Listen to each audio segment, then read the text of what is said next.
हम लोगों के पास अलग अलग स्रोतों से, अपने स्रोतों से भी, इसके अतिरिक्त जो हमारे आसूचना एकत्रित करते हैं प्रभाग, उनसे भी, और ज़िला से भी हम लोगों ने ऐसे व्यक्तियों की सूची प्राप्त की है।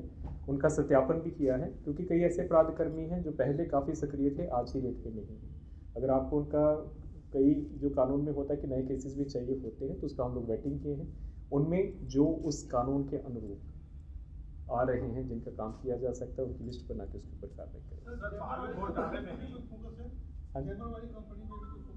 बिल्कुल हम लोग कर रहे हैं, जैसे मैंने आपको बताया था विनाश जी की, इसमें परीक्षा में Messrs engineer corporation of India limited काफ़ी प्रतिष्ठित कंपनी है, ईसीएल कंपनी है, उसको दिया गया था। लेकिन होता क्या है कि आगे सबलेटिंग और कॉन्ट्रैक्टिंग और आउटसोर्सिंग करते करते, जैसे इस वाले में जो मैसर्स एजुकेट के साथ भी कॉन्ट्रैक्ट हुआ है, इसमें 3 लेयर्स में आगे फिर सब कॉन्ट्रैक्टिंग हुआ, जिसकी सूचना आयोग को भी नहीं थी। जैसे मैंने तो मैसर्स एजुकेट के साथ इकरारनामा किया, उसने आगे क्राइनेक्स के साथ, उसने आगे फिर लोकल वेंडर के साथ, उसने आगे फिर इस तरह की जो छोटी मोटी कंपनियां होती हैं जिनको, जो कि परीक्षा माफिया खुद ही चला रहे हैं, तो उसमें जो जैमर्स, क्योंकि जैमर्स का जो हम लोगों ने एसओपी देखा है, उसके अनुरूप कोई भी इलेक्ट्रॉनिक उपकरण काम नहीं करना चाहिए। और जब आपकी परीक्षा शुरू हुई है तो वहाँ पे जो उनके सुपरवाइजर, उनको इस चीज़ को प्रमाणित करना है कि वो सभी एक्टिव हैं और कोई नहीं। इसके बावजूद भी ब्लूटूथ काम कर रहे हैं, अंदर से सूचना जा रही है, मोबाइल फ़ोन से ये जा रहा है कि कौन सा क्वेश्चन पेपर, कौन सा क्वेश्चन सेट आया है, और उसके आंसर्स ब्लूटूथ से बढ़ाए जा रहे हैं। तो बेगूसराय में हम लोगों ने उनको नोटिस देकर उनके सारी कर्मियों को बुलवाया भी है, उसमें हम लोगों को कुछ इंपॉर्टेंट सुराग प्राप्त हुए।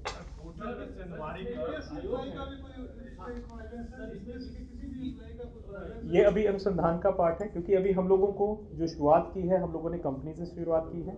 इनका नियंत्रण किनके पास था, इनके अगर त्रुटियां थी तो रिपोर्टिंग किसको करनी थी, इनकी ओवरसाइट किनके पास थी, वो सारी सूचना हम लोग प्राप्त करेंगे और फिर साक्ष्य संबद्ध कार्रवाई करेंगे। नहीं नहीं, अभी तक नहीं, अभी हम लोग कंपनी के ऊपर फोकस कर रहे हैं। जी निश्चित रूप से की जाएगी, पहले भी कार्रवाई हुई है ऑफिसर्स के ऊपर। सर बालू घोटाले में ही पोर्टल में सेंधमारी कर तकरीबन 100 करोड़ से ऊपर का कोई मामला आया क्या, ये उसकी जांच? जी बिल्कुल, ये दर्ज किए गए हैं, उसमें क्या क्या है? जो खनन विभाग है उसके द्वारा एक पोर्टल का संचालन किया जाता है, जिसका नाम है खनन सॉफ्ट पोर्टल। खनन सॉफ्ट पोर्टल में जो के अनुज्ञप्तिधारी हैं, के अनुज्ञप्तिधारी यानी कि वो व्यक्ति जिनको विभाग के द्वारा बालू भंडारण की अनुमति दी गई है, और वहाँ से वो वितरण करते हैं और आगे वो उसको सेल करते हैं। तो ये पोर्टल उनको फैसिलिटेट करने के लिए बनाया गया है, इसको एनआईसी के द्वारा बनाया गया था।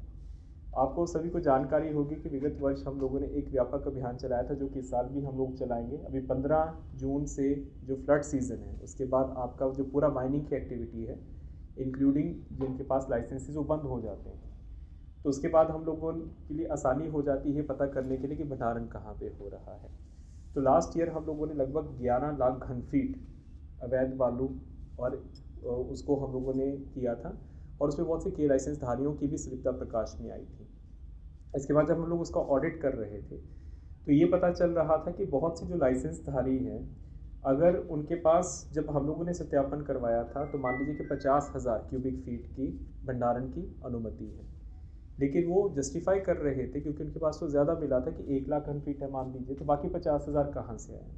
तो इसमें ये जो खनन सॉफ्ट पोर्टल है, एक पोर्टल था जिसमें प्रावधानित किया गया था कि लीगल सोर्सेज से, चाहे वो स्टेट के अंदर हैं चाहे वो स्टेट के बाहर हैं, यदि आप बालू को मंगवाते हैं तो लीगल सोर्सेज से अगर आप उसका चालान प्रस्तुत करते हैं, तो आप स्वयं उस पोर्टल में जाकर जो कैपिंग है, यानी कि जो ऊपर की कैपिंग की क्षमता है, आप उसको चेंज कर सकते हैं। लेकिन उसका एक ओटीपी जो मिनरल एमडीओ है, यानी कि डिस्ट्रिक्ट माइनिंग ऑफिसर, उसको आएगा, उनको भी जानकारी होगी, लेकिन लीगल सोर्सेज से।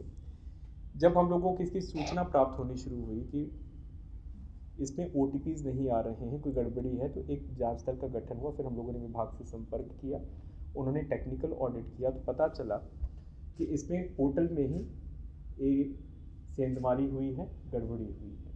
उसमें क्या हो रहा था कि जो के अनुज्ञप्तिधारी हैं, वो कैपिंग बढ़ा रहे थे और उसमें शो कर रहे थे कि हम लोग, शो तो कर रहे थे कि हम लोगों ने लीगल सोर्सेज से लिया, लेकिन उसका कोई भी जो डॉक्यूमेंट्स थे वो फर्जी थे।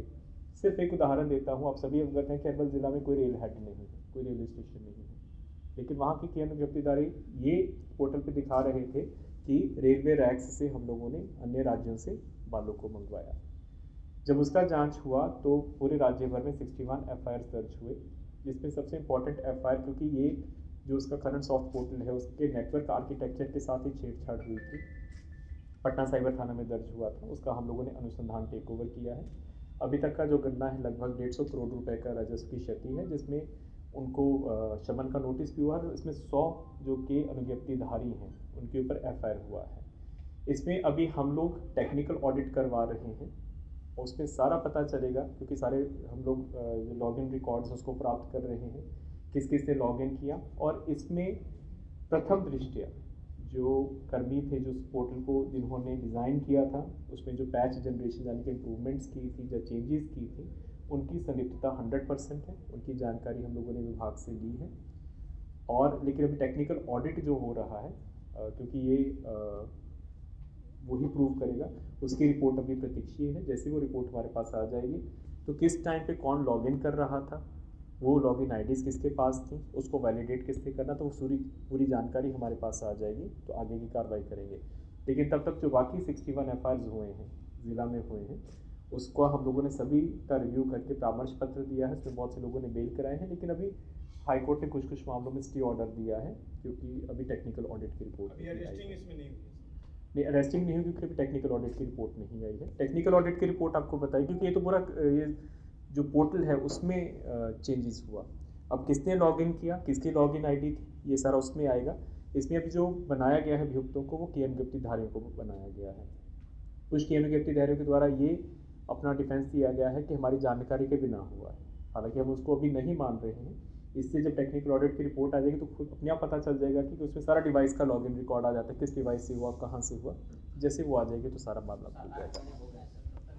टेक्निकल ऑडिट एक्चुअली काफ़ी विस्तृत प्रक्रिया है। ये केस अक्टूबर में हुआ था, हम लोगों ने इसको टेक ओवर किया था, नवंबर के लास्ट में किया था।